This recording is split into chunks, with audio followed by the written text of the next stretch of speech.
The Chevy MyLink system that's used in the new 2014 Silverado is very much like the one that's used in the new Chevy Impala. This is actually based on the Cadillac Q system, which I've had a few choice words about in the past. However, there are a few key differences between this and Q. The first off is we use a resistive rather than a capacitive touchscreen right here.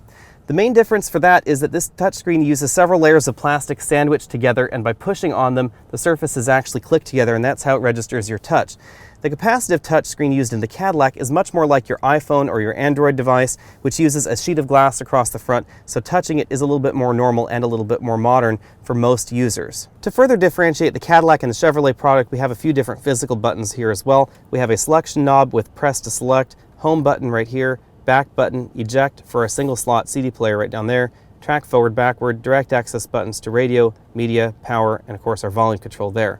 Everything is based off this home screen concept, and these screens can be rearranged, and you can also change the graphic style on the screen. There are a number of different styles to choose from. Let's start out by taking a look at the audio tab. This is where you'll find radio, AM, FM, Sirius satellite, Bluetooth, as well as your iPod and USB media interfaces. You can hit the radio button as well to change between different bands. Right there we're on XM, and we have AM and FM. You can also hit the media button to change to our media devices. We can click browse to browse around our media devices if your device supports it. Right now we're on an iPhone, so this of course supports it. We have an exit button right back there that takes us to that home screen. You can also hit the audio button up there to return to the audio, the phone, or the mapping interface. These are shortcut buttons that you'll find on pretty much every screen of this system. Down here in menu is where you'll find tone settings, shuffle, auto volume, etc.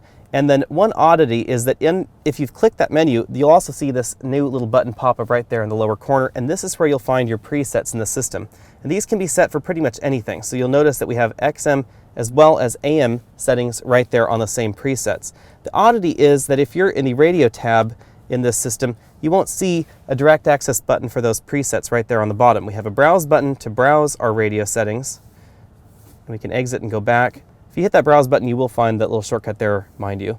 And then you can also find it here in the menu. You can, again, have that little shortcut button. But again, on this main screen, you don't see them like you do in Chrysler's Uconnect. The other oddity about them is that if you're in here browsing a channel, and say we want to go to 40s on 4, and then we want to set that as a preset, you'd logically think you'd just click and hold a preset button, but that's not actually the case. When you click and hold a preset button, it now takes you back to the Sirius XM interface where you can choose any radio station to store. You can choose that one right there, and now you'll see that that station is stored in that preset. So it is a little bit counterintuitive at first. Back on our media device, we do have full access to all voice commands, playlists, artists, albums, genres, etc. And this system does take an interesting approach to having multiple devices connected. If you had a USB device as well as an iPhone connected, then it would aggregate them together as if they were one large music library. Makes things a little bit easier to find rather than switching back and forth between devices like you'd find in Ford's Sync product. The phone interface is your fairly typical Bluetooth phone interface. We do have a direct dial pad here, which is very handy. We have voice commands for all these options, direct access to voicemail. You can change your phones right there. We don't have text messaging support in the system at this point. Go back to the home menu. See our navigation system is very similar to what you'll see in Cadillac Q, both in terms of look and feel, as well as speed of interaction. It is just a little bit sluggish when you compare it to Chrysler's Uconnect, but very similar to Ford's MyTouch. We do have the ability to pinch to zoom. You can see there, we can pinch to zoom out, pinch to zoom in. We can also do that with these direct access buttons down here on the bottom. These direct access buttons that you've now seen pop up on the bottom are also a key difference between this and Cadillac's Q system, because Q uses a proximity sensor, so as you get your hands closer to the screen, those buttons appear, and if you remove your hand after a while, they disappear. This system, they disappear until you've touched the screen. Pandora integration requires an Android or an iPhone with the Pandora app, but you don't have to have a special system app like you would have to with BMW's iDrive in order for that to work. We do have direct access to XM data services, so we can have our weather and other information delivered right there by the system. It is still a little bit sluggish, as you can see there, but it does display the information right there rather than using your data services like certain Toyota products do. OnStar is fairly self-explanatory. It takes you right to the OnStar services.